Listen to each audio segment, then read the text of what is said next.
ကြတဲ့ဘက်ရောရခုကလာပြီးငင်းချမ်းခြင်းကိုကြည့်ဖြူစွာပြေတော်မူပါ။ဇေဘတော်ကသနာတော်မူဖြစ်မကောင်းမှုသမျှမှကဲခြင်းတော်မူပါ။အဖြစ်တူရှာမှစိတ်သိမှုစေ၍ဆင်းရဲဒုက္ခတော်မှလည်းကာကွယ်တော်မူပါ။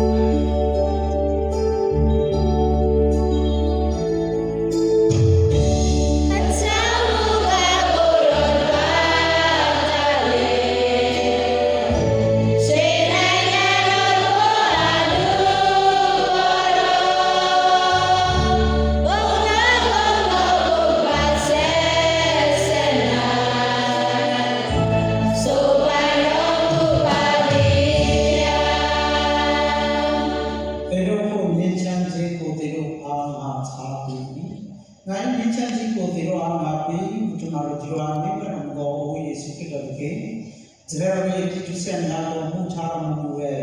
ကိုရောသာသနာရေးယုံကြည်ခြင်းကိုသာချထားတော်မူ၍အလိုတော်များတိုင်းသာသနာတော်ကိုမြင့်ချမ်းသာယာစေ၍စီလုံးနေစေတော်မူပါ